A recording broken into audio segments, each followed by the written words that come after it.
जो आकाश के ऊपर है, धरती के नीचे है और आकाश और धरती के बीच है, जिसे लोग भूत, भविष्य और वर्तमान कहते हैं, उसकी रचना किससे हुई? वो किस में ओतप्रोत है? आकाश से। आकाश एव तदोतम च प्रोतम च। आचार्य याज्ञवल्क्य, आपको नमस्कार है, क्योंकि आपने मेरे प्रश्न का उत्तर दिया। अब ये रहा मेरा दूसरा प्रश्न। पूछो गार्गी। आकाश की रचना किससे हुई? वो किस में ओतप्रोत है?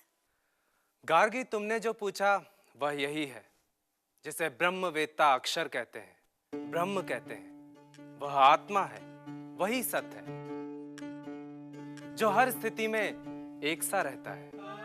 वह न सुंदर है न असुंदर, वह न स्थूल है न सूक्ष्म है, वह न दीर्घ है न ह्रस्व, वह न प्रकाश है न अंधकार, न आकाश है न वायु, वह न आकार है न छाया, वह न स्नेह है न आसक्ति, वह न आग है न जल है, वह रस नहीं, गंध नहीं, चक्षु नहीं, श्रोत्र नहीं, मन नहीं, वाणी नहीं, तेज नहीं, प्राण नहीं, मुख नहीं, मात्रा नहीं, जिसके भीतर कुछ नहीं, जिसके बाहर कुछ नहीं, संग और निसंग से परे है वह।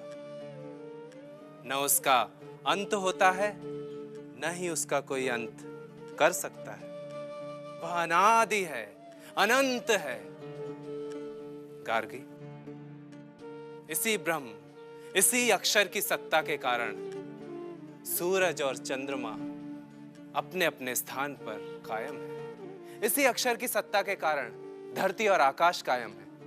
इसी ब्रह्म के प्रशासन के कारण पर्वत स्थिर है, नदियां बहती हैं। इसी अक्षर के प्रशासन के कारण ही मनुष्य दान देने वालों की प्रशंसा करते हैं, देवता यज्ञ करने वालों की, और पूर्वज तर्पण की अपेक्षा रखते हैं। गार्गी, जो इस अक्षर, इस ब्रह्म, इस आत्मा को न जानकर यज्ञ करता है, अनेक वर्षों तक तप करता है, उसके सभी काम असफल होते हैं। गार्गी, जो इस अक्षर ब्रह्म को न जानकर इस लोक से चला जाता है, वह कृपण है, दुर्भाग्यशाली है, दया का पात्र है। और जो इस अक्षर ब्रह्म को जानकर अमर हो जाता है, वही ब्राह्मण है, ब्रह्मवेत्ता है। गार्गी, वह ब्रह्म सारे जगत में अस्तित्व मात्र के रूप में ओतप्रोत है। वह ब्रह्म पेड़ है, वह ब्रह्म पशु है, वह ब्रह्म हम सब हैं, वह ब्रह्म मैं हूं, वह ब्रह्म तुम हो, वह ब्रह्म आप हैं। यह है ही आत्मा है। इस है के द्वारा बताया गया अस्तित्व ही आत्मा है। यह सत्य ही आत्मा है। यही हमारा वास्तविक रूप है। आकार में विकार आता है, परंतु आत्मा निराकार और निर्विकार है।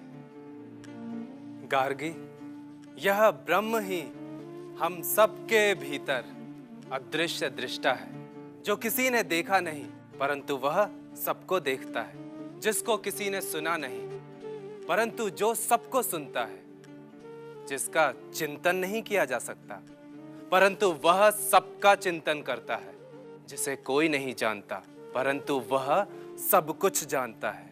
इस ब्रह्म के अलावा कोई नहीं है देखने वाला दृष्टा, सुनने वाला श्रोता, चिंतन करने वाला चिंतक या जानने वाला ज्ञाता। इसी ब्रह्म से ही आकाश का ताना बाना बुना गया है। यही सत्य है जो अजर है, अमर है,